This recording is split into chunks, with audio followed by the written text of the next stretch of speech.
দেবীগঞ্জ বিজয় মেলায় মাদ্রাসাতুর সুন্নার ব্যতিক্রমী স্টল, ছাত্রীদের হাতে তৈরি পণ্যে দর্শনার্থীদের আগ্রহ। দেবীগঞ্জ উপজেলা চত্বরে চলমান বিজয় মেলায় অংশ নিয়েছে একটি ব্যতিক্রমধর্মী শিক্ষা প্রতিষ্ঠান। ইসলামিক ও সাধারণ শিক্ষার পাশাপাশি কারিগরি শিক্ষায় প্রশিক্ষণপ্রাপ্ত ছাত্রীদের হাতে তৈরি পণ্য নিয়ে স্টল দিয়েছে মাদ্রাসাতুর সুন্না। মাদ্রাসাতুর সুন্না এই মেলারই একটি আকর্ষণ হয়ে উঠেছে। কলেজপাড়া এলাকার মাদ্রাসাতুর সুন্না একটি আদর্শ বালিকা মাদ্রাসার স্টল। এখানে প্রদর্শিত প্রতিটি পণ্যই মাদ্রাসার ছাত্রীদের নিজের হাতে তৈরি। পুঁথি দিয়ে তৈরি ব্যাগ, ছোট শিশুদের পোশাকসহ নানা ধরনের হস্তশিল্প স্থান পেয়েছে এই স্টলে। মাদ্রাসাটিতে ইসলামিক ও জেনারেল শিক্ষার পাশাপাশি ছাত্রীদের দেওয়া হচ্ছে কারিগরি শিক্ষা। এর ফলে শিক্ষার্থীরা পড়াশোনার পাশাপাশি বাস্তবমুখী দক্ষতা অর্জন করছে। শিক্ষার সঙ্গে দক্ষতার সমন্বয়ে আগামীর আত্মনির্ভরশীল নারী গড়ে তোলার লক্ষ্যেই কাজ করছে মাদ্রাসাতুস সুন্না। এই মাদ্রাসাটি কওমি শিক্ষা সেখানে দেওয়া হয়, পাশাপাশি কওমি শিক্ষার পাশাপাশি আমরা জেনারেল শিক্ষাও আমরা বাচ্চাদেরকে দিয়ে থাকি। সাথে সাথে যেহেতু তারা মহিলা পর্দায় থাকে, এজন্য তাদের কিছু কারিগরি শিক্ষা দেওয়ার আমি উদ্যোগ নেই। আমি মাদ্রাসাতুস সুন্নার বাচ্চাদেরকে একটি প্রশিক্ষণের ব্যবস্থা করি, যেই প্রশিক্ষণের মধ্যে বাচ্চাদেরকে বিভিন্ন জিনিস শিক্ষা দেওয়া হয়।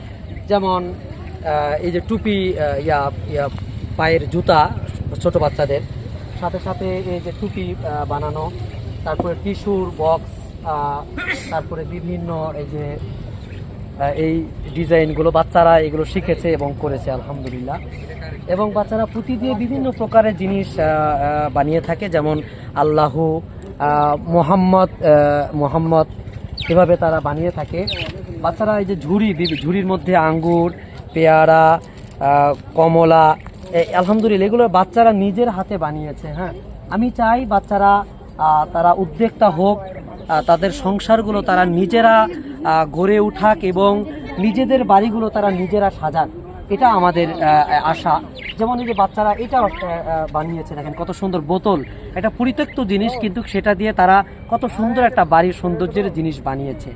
ঠিক এমনিভাবে আমাদের বাচ্চারা এই কাপড়গুলোর মধ্যে বিভিন্ন ডিজাইন করে থাকে।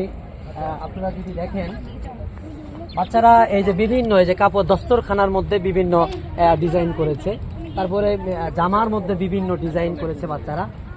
এই যে জামার মধ্যে ডিজাইন করেছে, এগুলো সব আমাদের বাচ্চাদের এগুলো হাতের কাজ। আমাদের বিষয় হচ্ছে বাচ্চারা ইসলাম শিখবে, ইসলামিক কালচার শিখবে, পর্দায় থাকবে এবং তারা উদ্যোক্তা হবে। পর্দার মধ্যে থেকেই তারা তাদের হালাল উপার্জন কিভাবে করতে পারে, এজন্যই আমাদের এই কারিগরি শিক্ষা মাদ্রাসার বাচ্চাদের জন্য। আমি বাংলাদেশের মধ্যে যত বালিকা মাদ্রাসা আছে, আমি মনে করব তাদের শিক্ষার পাশাপাশি একটু কারিগরি শিক্ষা যদি দেওয়া হয়। যেমন আমরা সারাদিনে 1 ঘন্টা আসর থেকে মাগরিব খেলার মুহূর্তে বাচ্চাদের জন্য এই কাজটা করার সময় দেই। এই বাচ্চারা যেমন খেললে বাচ্চারা আনন্দ পায়, এই কাজগুলো কিন্তু করলে তারা আনন্দ পায়। যাই হোক, আমার কওমি মাদ্রাসাগুলোর মধ্যে আলহামদুলিল্লাহ দিন দিন কওমি মাদ্রাসা এগিয়ে যাচ্ছে এবং কওমি মাদ্রাসায় যদি কারিগরি শিক্ষাগুলো দেওয়া হয়, মাদ্রাসাগুলো আরও এগিয়ে যাবে আমার মনে হয়। তো এই জন্য আসুন আমরা কওমি মাদ্রাসার ছেলে মেয়ে উভয় পক্ষকে আমরা তাদের লেখাপড়ার পাশাপাশি কিছু সাধারণ জ্ঞান, কারিগরি কিছু শিক্ষা দেওয়ার চেষ্টা করি। আপনারা আমাদের এই মাদ্রাসাতুস সুন্নার একটি পেজ আছে, সুন্না সিহাত। এই সুন্না সিহাতের মধ্যে আপনারা অর্ডার করে বিভিন্ন কাপড়ের এগুলা অর্ডার করতে পারবেন, সাথে সাথে বিভিন্ন পুঁতির জিনিস যে কোনো কিছু অর্ডার করতে পারবেন। আমাদের পেজের নাম হচ্ছে সুন্না সিহাত। আমাদের সাথে যোগাযোগের মোবাইল নাম্বার হচ্ছে 01720344098। আসুন আমরা এতিম, গরিব, অসহায় বাচ্চাদেরকে কারিগরি শিক্ষা দেই এবং তাদেরকে এগিয়ে নিয়ে যাই। আল্লাহ আমাদের সকলকে সফলতা দান করুন, আমিন। আসসালামু আলাইকুম ওয়া রাহমাতুল্লাহি তাআলা ওয়া বারাকাতুহু।